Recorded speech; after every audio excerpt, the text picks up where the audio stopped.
이번 시간은 1과목의 1장 통칙입니다.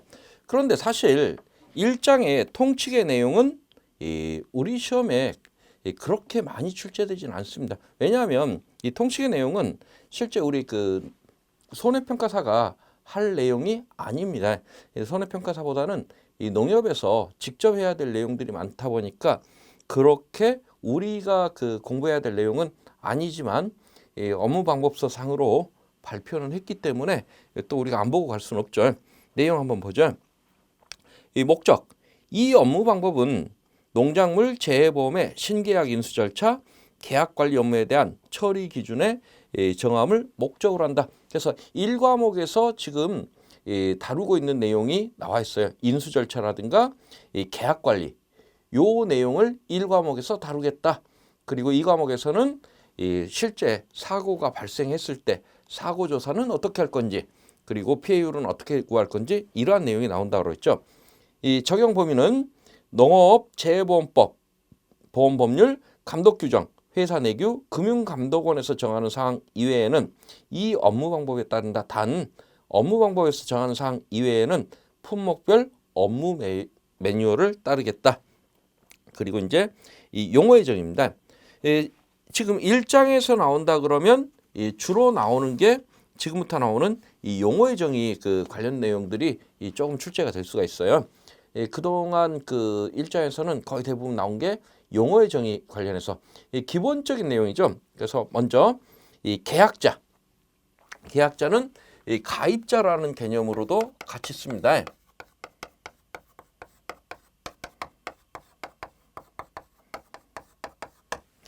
개념은 회사에 계약을 체결하고 보험료를 납입할 의무를 지는 사람을 말한다. 그래서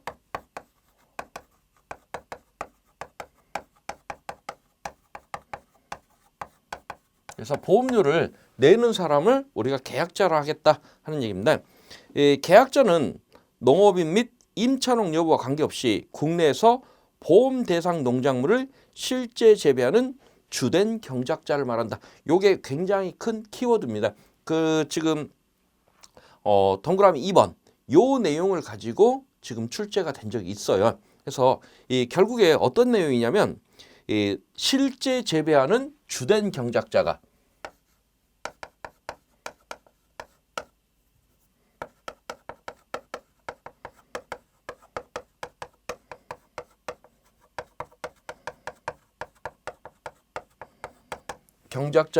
이 가입자 또는 이 계약자가 될 수 있다. 여기서 이제 키워드는 이 실제 재배하는 요게 키워드예요. 예를 들어서 이런 경우가 생길 수가 있습니다. 만약에 사과 과수원이 있는데 사과 과수원은 다른 사람 거예요. 다른 사람 건데 A라는 사람이 사과 과수원을 소유하고 있는데 제가 그 과수원을 임대를 해서 실제 사과 농사는 제가 지어요. 그러면 이 보험의 계약은 누가 들 수 있느냐? 실제 사과 과수원의 주인은 이 보험의 계약자가 될 수 없다. 누가 된다고요? 실제 재배하는. 그래서 이 빌려서 농사를 짓는 저만 이 계약을 할 수 있다. 이런 이야기고요. 또 하나는 제가 이렇게 빌려서 농사를 짓는데 저희 아이가 아버지가 농사를 지으니까 혹시 재해가 발생을 하면 아버지가 손해를 많이 볼 것 같아.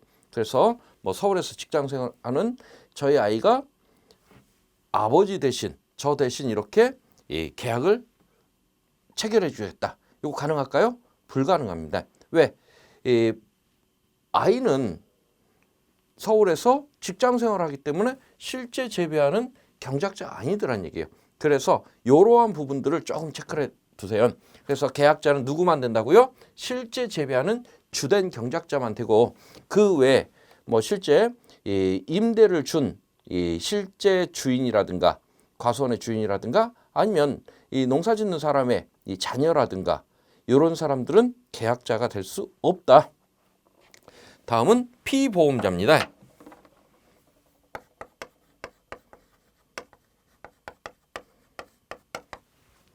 개념 한번 보죠. 보험사고로 인하여 손해를 입은 사람을 말한다 해서 법인인 경우에는 그 이사 또는 법인의 업무를 집행하는 그 밖의 기관. 그래서 법인 같은 경우에도 보험 가입이 가능합니다. 이 뭐 농업 그 회사 법인이라든가 이 영농조합법인 이런 데서 실제 농사를 짓는다면 거기도 역시 이 계약자가 될 수가 있고요. 그리고 이 피보험자도 될 수가 있습니다. 피보험자는 여기 말한 것처럼 사고로 인해서 손해를 입은 사람을 의미합니다.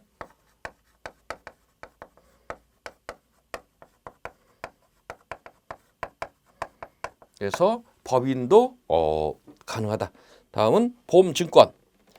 계약의 성립과 그 내용을 증명하기 위하여 회사가 계약자에게 드리는 증서를 말한다. 그리고 이제 다음은 보험의 목적.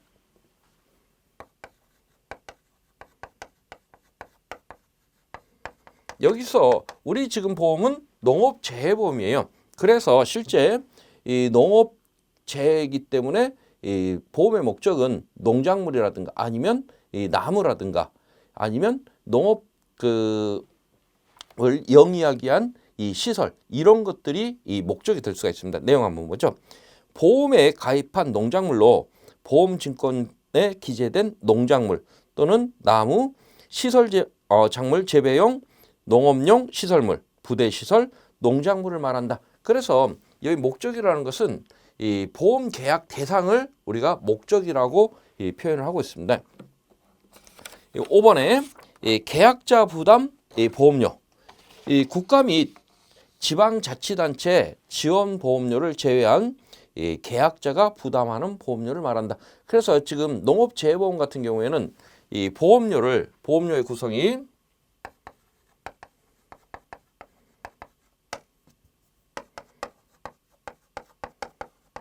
국가 부담 플러스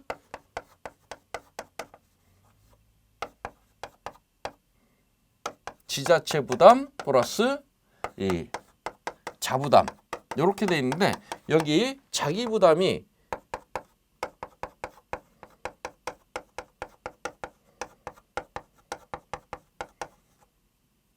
계약자 부담이라는 개념입니다. 그래서 이 보험료를 국가에서 이 50% 정도 부담을 하고 있고요. 그리고 지자체에서 또 일정 부분 이 부담을 해주고 있습니다. 그러면 실제 이 계약자 농가에서는 계약자 부담 보험료 일부만 그래서 이제 뭐 경우에 따라서는 이제 지자체 정부가 50%를 해주기 때문에 이 절반은 이제 정부에서 한다라고 생각을 하고 나머지 50%에 대해서 이 지자체별로 이 보험료 지원은 서로 다릅니다. 그래서 뭐 적게는 뭐 10% 정도부터 많게는 40% 이상 이 지원하는 이 지자체들이 있어요. 그래서 이제 실제 농가에서 이 부담하는 보험료는 그렇게 크지 않습니다. 왜냐하면 이 농업재해보험 자체가 이 정책보험이다 보니까 이러한 그 상황들이 발생을 하고 있습니다. 다음은 6번에 보험 모집 농협입니다.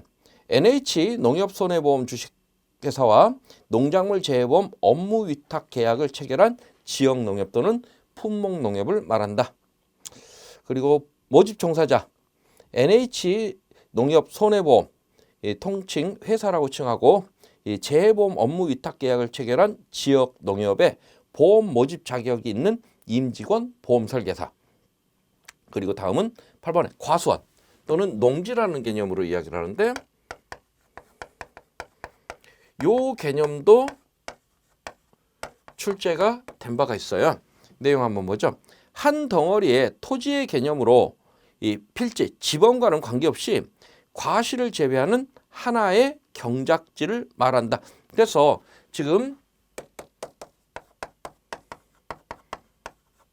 한 덩어리라는 개념이 나왔어요. 그리고 하나의 경작지. 그런데 이 한 덩어리를 어떻게 보겠냐는 얘기예요. 이 지번과 필지와는 관계가 없다라고 했죠. 예를 들어서 이게 사과밭입니다. 그런데 이 사과밭이 실제 지번을 봤더니 여기는 101번지, 여기는 102-1번지, 102-2번지, 여기는 105번지다. 그래서 이 지적 공부상 이렇게 이 지번이 서로 달라요. 하지만 제가 이렇게 해서 사과 과수원을 운영을 하고 있어요. 그러면 이 경우에 이 한 덩어리로 지번과 관계없이 이 필지와 관계없이 한 덩어리로 이것을 이 봐라 이런 개념입니다. 그래서 이 공부상 지번은 4개로 나눠져 있지만은 이것은 하나의 과수원으로 보고 하나의 이 계약으로 만약에 이걸 한 덩어리로 보지 않는다면 이 필지별로 계약을 4개를 해야 되겠죠. 그러지 말으라는 얘기예요. 그래서 이렇게 이 하나의 덩어리로 보고 이걸 하나의 과수원으로 해서 이 계약 체결하라는 것을 의미를 하고 있습니다. 그래서 이 필지와 관계없이 이 뒤쪽에 실제 우리 본 내용으로 들어가게 되면 거기에서 이제 요것을 4개를 하나의 덩어리로 보고 뭐 경우에 따라서는 이 같은 마을에 또 이쪽에 과수원이 사과 과수원이 또 이렇게 제가 여러 개를 할 수가 있죠. 이럴 경우에 이걸 더할 수 있느냐 더하지 못하느냐 이런 문제가 걸리거든요. 그런 부분들에 대해서는 이 뒤쪽에서 각 품목별로 다시 한번 이야기를 하겠습니다. 다음은 보험 가입 금액입니다.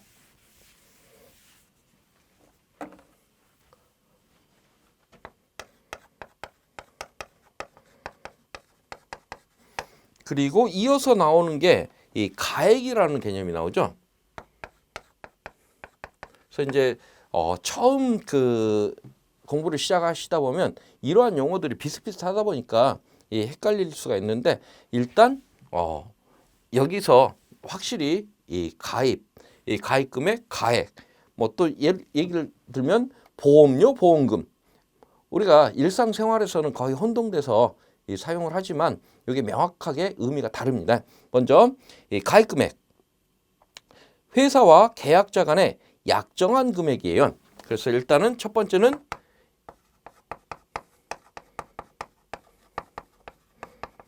회사하고 그리고 이 농가가 서로 이 약속에서 정한 이 금액을 가입 금액이라고 이야기를 하고 이 보험 사고가 발생할 때 회사가 지급할 최대 보험금 이 산출의 기준이 되는 이 금액을 말한다.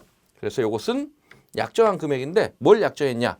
회사에서 보험 사고가 발생했을 때 농가에 당신한테 내가 돈을 얼마까지 이 보상을 하겠소라고 이 정해놓은 금액입니다. 그래서 회사가 지급할 최대 보험금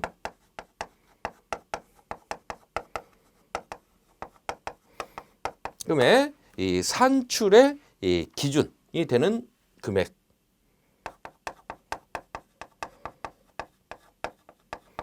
이 되는 금액을 가입 금액이라고 표현하고 있습니다. 그리고 그 아래에 이 가액이라는 개념 한번 볼까요? 농작물 재해보험에 있어 피보험 이익을 금전으로 평가한 금액으로 이 보험 목적에 발생할 수 있는 최대 손해액을 말한다. 그래서 보험 목적의 최대 손해액을 가액이라고 표현하고 있습니다. 그래서 이제 일반적으로 가입 금액과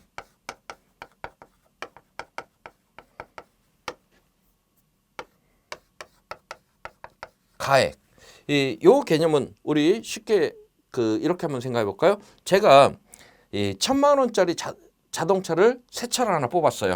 그러면 자동차 차값은 얼마예요? 만약에 이 자동차를 갖다가 뽑자마자 사고가 나서 폐차를 시켰다. 그럼 제가 손해를 얼마 받죠? 1,000만 원 받죠? 그게 가액입니다. 그래서 자동차 새 차를 1,000만 원 주고 사서 바로 폐차를 시켰다. 사고가 나서. 그랬을 때 보험의 목적이 자동차가 되죠. 그리고 제가 볼 수 있는 최대 손해액은 차를 그대로 갖다 폐차시켰으니까 1,000만 원만큼 손해를 봤다라는 얘기예요. 그런데 이 가입 금액하고 가액하고 같을 때가 있고요. 경우에 따라서는 가입 금액이 클 때가 있고 가액이 큰 경우가 생깁니다. 이랬을 때 각각 어떻게 처리하느냐? 아마 여러분들 1차에서 상법 보험편에서 요 이야기가 나왔을 거예요. 가액보다 가입 금액이 클 때 요것은 초과보험이 됩니다.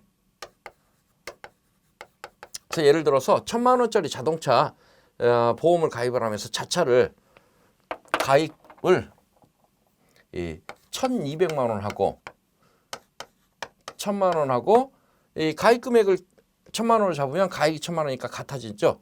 그리고 만약에 예를 들어서 이 800만 원을 가입했다. 이렇게 가입할 수 있습니다.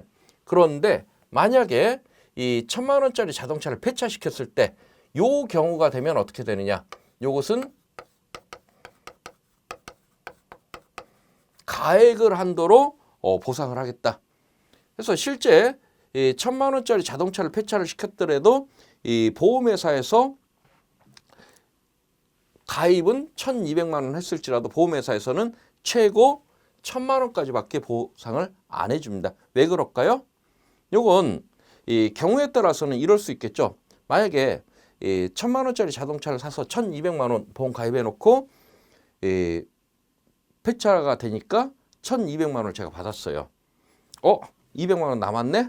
이제 1,000만 원짜리 자동차를 또 사고 또 폐차합니다. 그럼 또 200만 원 남네? 이럴 수 있습니다. 그래서 이런 경우에는 가액을 한도로 해서 보험금을 지급을 하고요. 이 경우에는요, 가입 금액이나 가액이나 큰 의미가 없죠. 똑같은 금액이니까요. 근데 이제 문제는 800만 원만 보험에 가입을 했어요. 이 경우에는요, 가입 금액이 한도로 해서 비례 보상한다. 이렇게 체크를 해 두십시오. 그래서 가입 금액과 가액 요 내용은 이제 뒤쪽에서 다시 한번 설명을 해 드릴게요. 다음은 자기부담금입니다. 자기부담 비율이라는 개념하고 자기부담금이라는 개념이 나오는데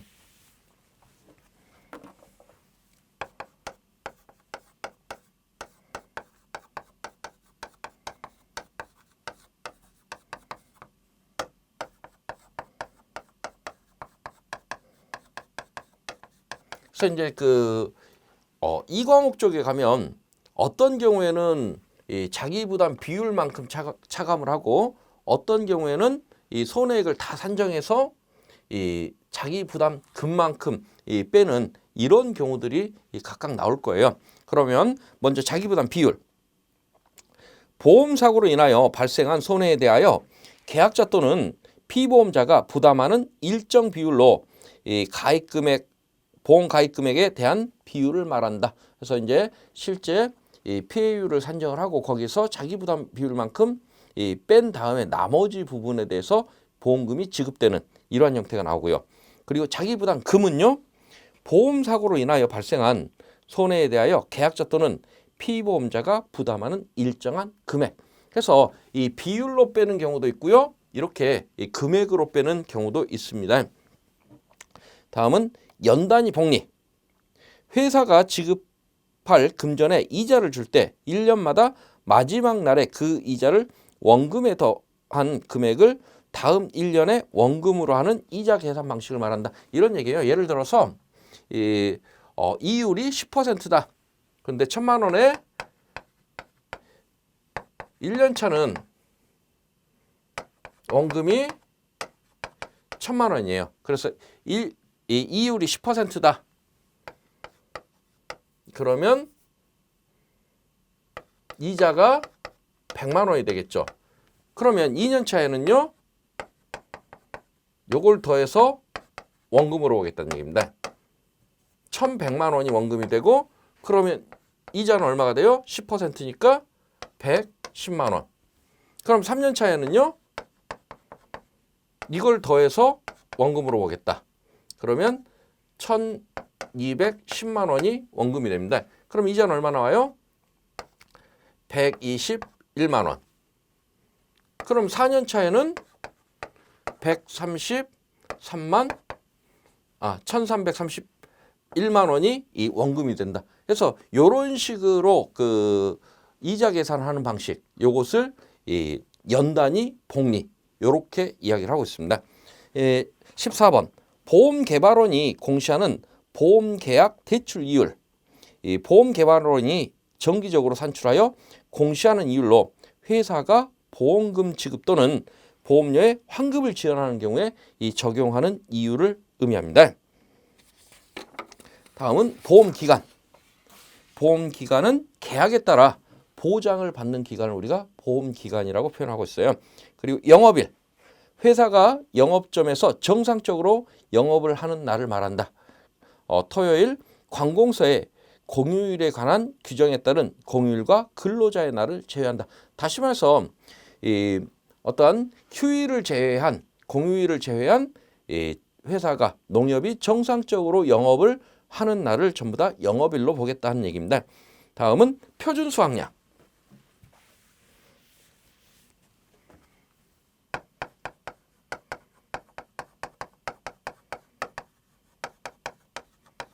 개념 한번 보죠. 과거의 통계를 바탕으로 농지별 재배 환경, 비배 관리, 재배 방식 등을 고려하여 산출한 예상 수확량을 말한다.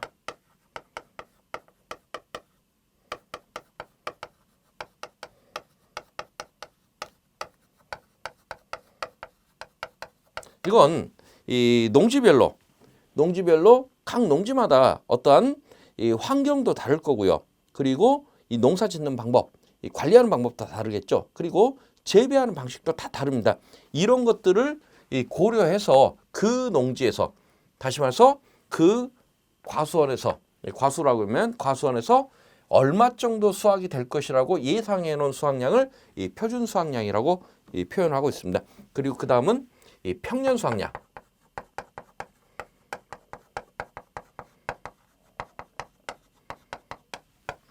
이 가입연도 직전 이 5년 중 보험에 가입한 연도의 실제 수확량과 이 표준 수확량, 표준 수확량은 가입 품목의 품종, 수령, 재배 방식 등에 따라서 정해진 수확량을 말하고, 가입 횟수에 따라 가중 평균하여 산출한 해당 과수원에 기대되는 수확량을 말한다. 이 평년 수확량의 산출과 관련된 세부 사항은 회사가 작성한 품목별 업무 매뉴얼에 따른다는데, 지금 각 그 품목별로 이제 이 평년 수확량 구하는 공식들이 하나씩 다 나올 건데, 이 패턴을 정리해 보면 몇 개 안 돼요. 그래서 이것은 이 5년 평균인데, 문제는 이 5년 평균을 우리가 알 수도 있고 모를 수도 있어요. 왜? 지금 여기서 이 농협, 다시 말해서 회사에서 그 과수원의 5년 평균을 알 수도 있고 모를 수도 있습니다. 어떤 경우는 알고 어떤 경우는 모를까요? 예를 들어서 이 해에는 보험에 가입했어요. 우리 16년이라고 해볼까요? 2016년에는 가입했고 17년에는 가입 안 했어요. 18년에 가입했어요. 19년에 가입 안 했어요. 그리고 2000년에 가입했어요. 이랬을 경우에 최근 5년을 놓고 보니까 가입한 해는 농협에서, 회사에서 수확량 조사를 했기 때문에 얼마를 수확했는지 알 수가 있어요. 이건 알 수가 있죠. 근데 17년하고 19년은 이 보험 가입을 안 하다 보니까 보험 가입 안 한 농가에 가서, 과수원에 가서 이 수확량을 조사해야 될 이유가 없습니다. 회사에서요. 그래서 요 두 해에는 이 과수원에서, 우리 집 과수원에서 얼만큼 수확됐는지 회사에서 모른다는 얘기예요. 그래서 요걸 5년 평균치를 구해야 되는데, 이걸 모르다 보니까 요걸 이 표준 수확량이라든가 이걸 이용을 해서 구하는 방법들, 요 방법들에 대해서는 지금 품목별로 정해진 이 공식이 있으니까 그 공식의 내용들을 하나씩 보도록 하겠습니다. 그리고 그 다음은 이 가입 수확량.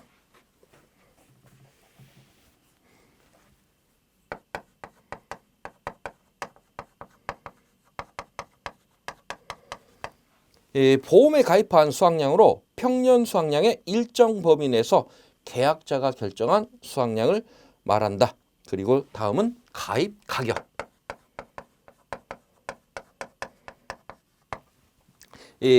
보험에 가입한 농작물 킬로그램당 가격. 그래서 이것은 킬로그램당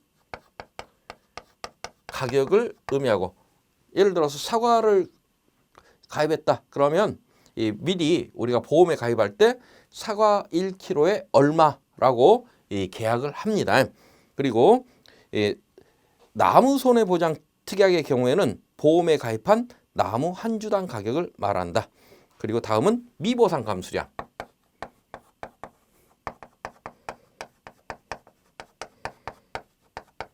근데 글자 그대로 보면 미보상 이랬으니까 요 부분에 대해서는 보험금에 지급을 하지 않겠다. 요 얘기죠. 감수량. 이 감수량은 실제 수확돼야 되는데 수확량이 줄어든 양을 감수량이라고 표현해요. 그래서 이것은 실제 수확량이 줄긴 했지만 손해를 봤지만 보험금은 지급하지 않겠다 이런 개념이에요. 그런데 손해를 봤는데 보험금 지급을 왜 안 하느냐 이 문제가 걸리겠죠. 그래서 이것은 손해를 봤음에도 불구하고 보험금 지급 안 하는 것은 이 조건을 붙여놨습니다. 그 조건들 한번 보죠. 보상하는 재해 이해 원인으로 해서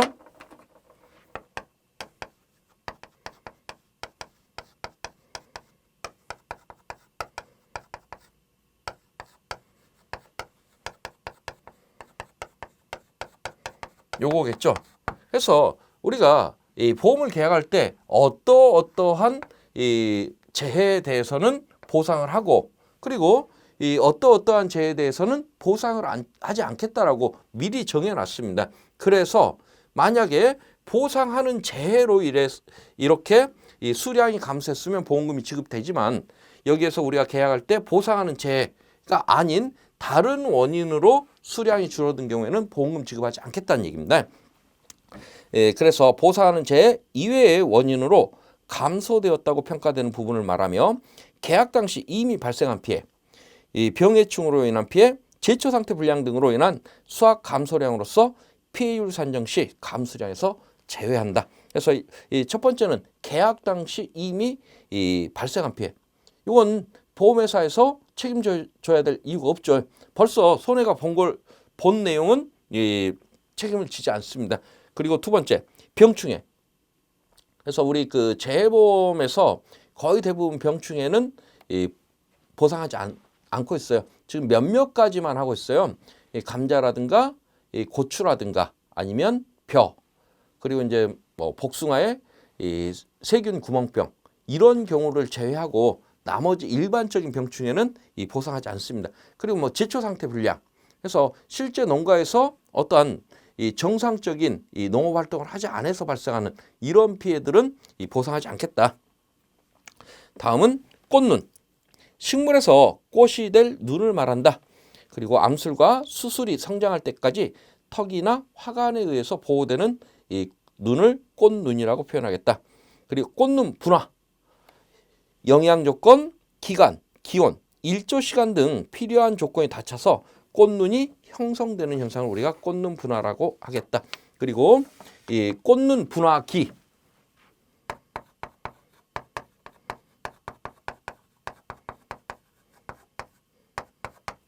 꽃눈 분화라는 얘기가 나왔고 이번에는 꽃눈 분화기입니다. 이것은 이 과수원에서 꽃눈 분화가 50% 정도 진행됐을 때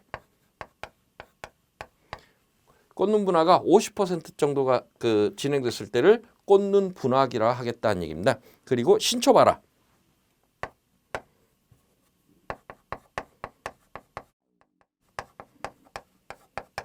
이 신초, 해까지를 의미하죠. 신초는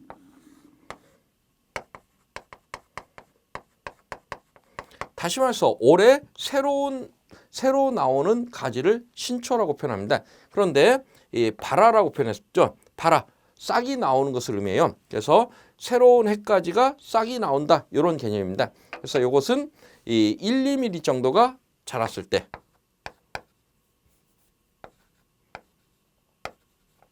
다음은 신초 발화기. 신초 발화기. 역시 이것도 이 과수원의 전체 신초가 50% 정도 발화했을 때. 그래서 꽃눈 분화기 50%, 신초 발화기도 역시 50%입니다. 그리고 개화기. 개화라는 것은 꽃이 피는 거죠. 근데 개화기는 꽃이 40% 피었을 때예요. 그래서 여러분들이 조금 헷갈릴 수 있습니다. 여기 꽃눈 분화기는 50%, 신초 발화기도 역시 50%인데 개화기는 꽃이 40% 정도. 그래서 내용 한번 보죠. 꽃이 피는 시기를 말하며 작물의 생육 조사에서 개화기는 꽃이 40% 정도 핀 날의 시점을 말한다. 그리고 수확기, 과수원이 위치한 지역의 기상 여건 등을 감안하여 통상적으로 해당 농작물을 수확하는 기간. 그리고 평년 착과량, 가입 수확량 산정 및 적과 종료 전 보험 사고 시 감수량 산정의 기준이 되는 수확량으로 해당 과수원의 과거 적과 후 착과량 조사 자료를 감안하여 산출한다. 평년 착과량이 매우 중요하게 쓰입니다.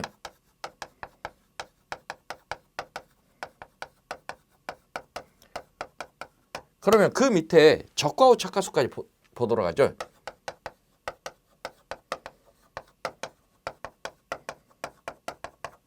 적과 후 착과수, 통상적인 적과 및 자연낙과 종료 시점에 나무에 달린 과실수를 말한다 했는데, 만약에 우리가 사과밭이다 했을 경우에 그 사과나무 한 그루 한 그루를 놓고 봤을 때 이 정도 사과나무면, 다시 말해서 사과나무의 수령, 나이라든가 아니면 수세, 이 사과나무의 세력을 보고 이 정도면 이 나무에 내가 한 100개 정도 이 사과를 수확하면 참 상품성이 좋은 사과를 수확하겠다라고 생각을 하고 이 100개만 남겨놓고 싹 따버립니다.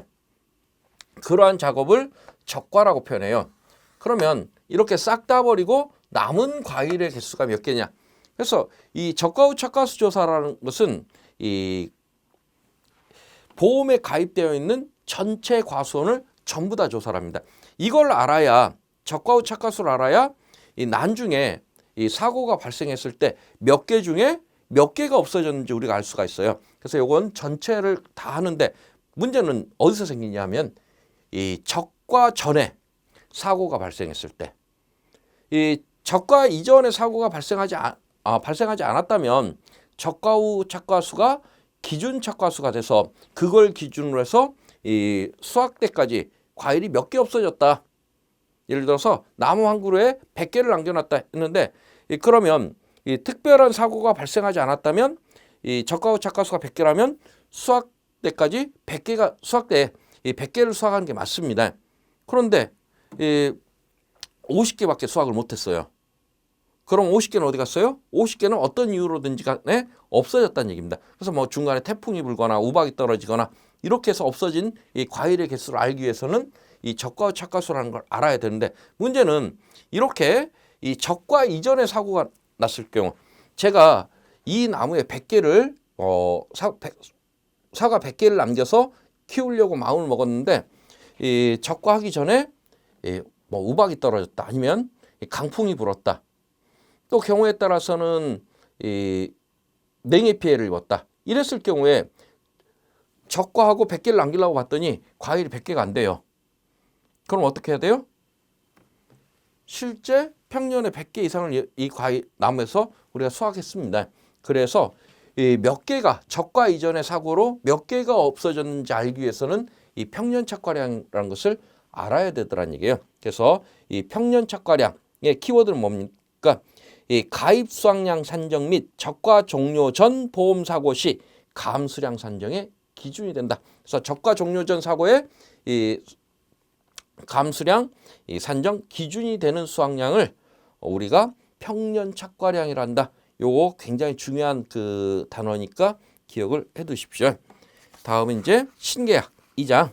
이 2장도 역시 사실 우리가 볼 거 아니고 2장은 전부 다 농협 직원들이 해야 될 내용인데, 일단 이 업무 방법에 들어와 있으니까 보도록 하겠습니다.